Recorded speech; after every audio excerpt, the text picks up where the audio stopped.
work on questions assigned in session 5 from page 193 and 194 of the textbook. Exercise 4.3, question number 1. In this question, we are looking for the equation of the asymptotes of the curve. X equals negative 2, x equals 2, and y equals 1. 2 vertical asymptotes and 1 horizontal asymptote. Question 3. Evaluate limit of f of x as x approaches infinity, positive or negative. Limit of f of x in part A, whether x approaches positive or negative infinity, it is going to be 2. We can write the function as 2 plus 3 over x divided by 1 minus 1 over x by dividing both numerator and denominator by x. Part B, limit of f of x as x approaches infinity is 5, and this can be seen by dividing both numerator and denominator by x2 and using the fact that limit of 3 over x2 or 2 over x2 as x approaches infinity is 0.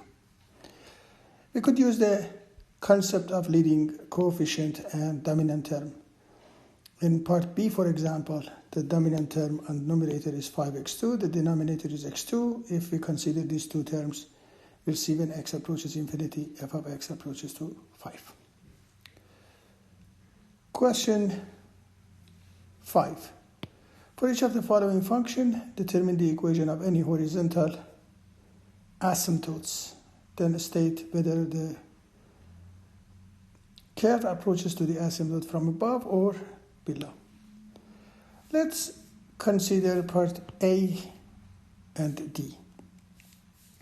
Part A, y equals 1, is the equation of horizontal asymptote. And when x approaches positive infinity, since denominator is bigger than numerator, y is below the asymptote. That means the curve is getting close to the asymptote from the below. And when x approaches negative infinity, from the above. Let's assume x is negative 100. Then we have negative 100 divided by negative 96, which is definitely bigger than 1. Part D, since the degree of the numerator is bigger than the denominator, we don't have the horizontal asymptote. Question 7, determine the equation of the oblique asymptote. To find the oblique asymptote of a function when the degree of numerator is 1 bigger than the denominator, we divide numerator by denominator. If we divide x3 minus 1 by x2 plus 2x,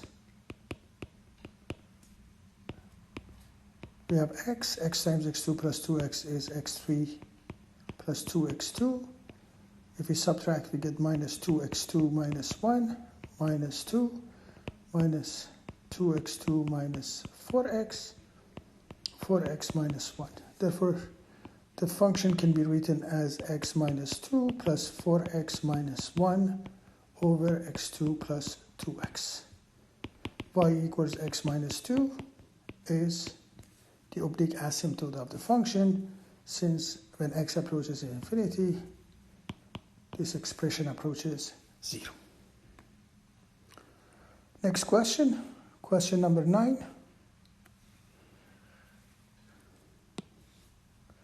For each function, determine any vertical or horizontal asymptote and then describe the behavior on each side of any vertical asymptote. Part B, x equals 1 is the only vertical asymptote.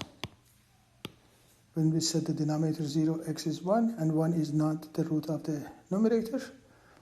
And y equals 1, by considering the dominant terms, is the only horizontal asymptote. When x is close to 1, both numerator and denominator are positive. Therefore, in either side of the vertical asymptote, y is positive infinity. The graph close to the asymptote from either side is similar to this. Last question, question 10. Use the algorithm for curve sketching. Sketch the graph of y equals 2x2 plus 5x plus 2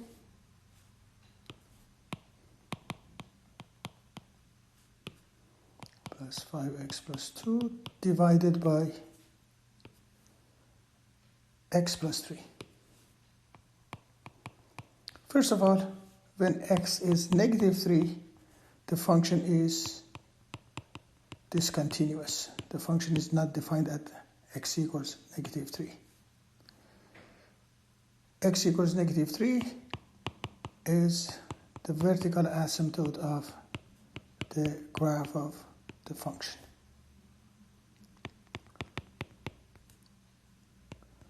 We divide numerator by denominator. By using long division, we have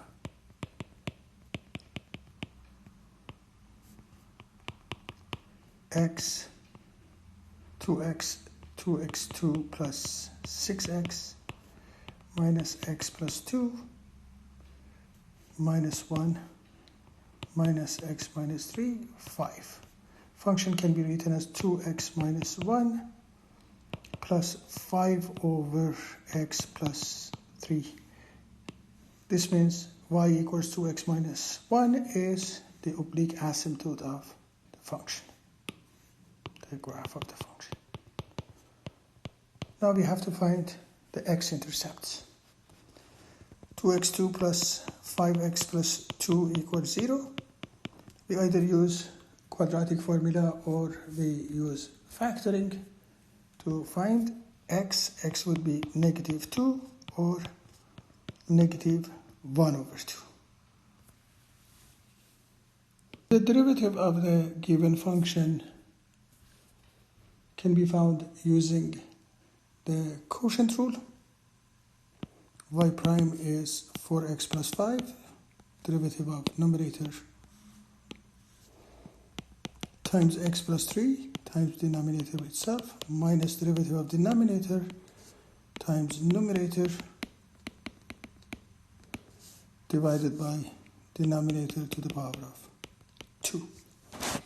This can be simplified as 2x2 plus 12x plus 13 over x plus 3 to the power of 2. If we set the derivative to 0, 2x2 plus 12x plus 13 is 0.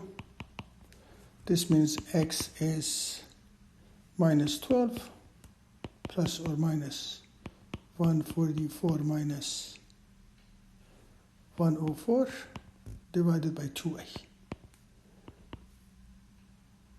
X is either negative 1.4 or negative 4.6 approximately.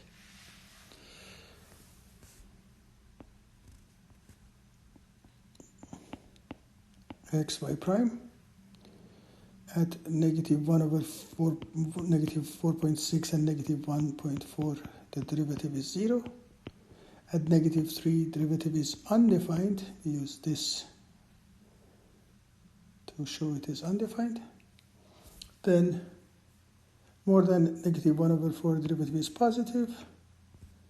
Between negative 1.4 and negative 4.6, it is negative, and less than negative 4.6, it is also negative. Now we put all this information together and sketch the graph of the function.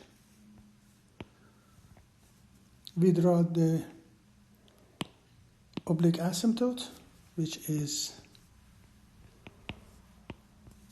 2x minus 1, a line cutting the x-axis at 1 over 2 and y-axis at negative 1. We have x equals negative 3 as oblique asymptote.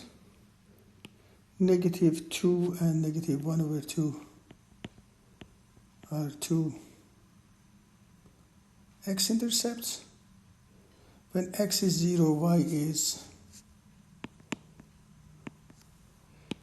2 over 3.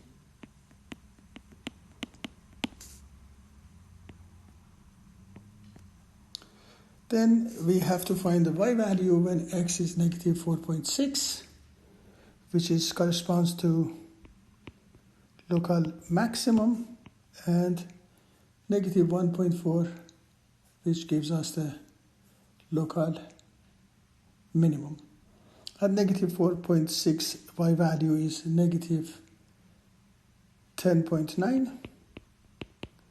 At negative 1.4, the y value is negative 0.7. Negative 0.7 and negative 4.6 and negative 10. The graph of this function is something similar to what we see here in red. Don't forget, the graph starts close to the asymptotes.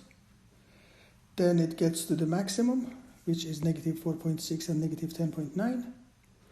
Then it gets close to the vertical asymptote, x equals negative 3. We could see less than negative 1 over 3. The limit is negative infinity. Left side at negative 3 is negative infinity, and right side is positive infinity. Then the other branch starts from negative 3 and positive infinity, x-axis minimum, x-intercept minimum, another x-intercept, y-intercept, and getting close to the asymptote to the right side.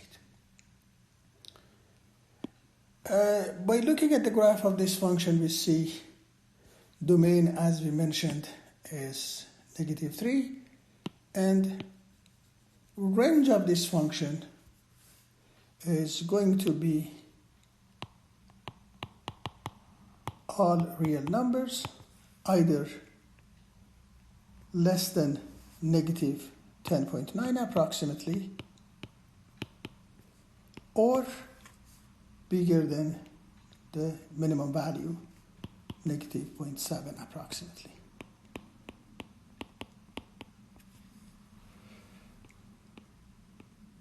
Thanks for watching.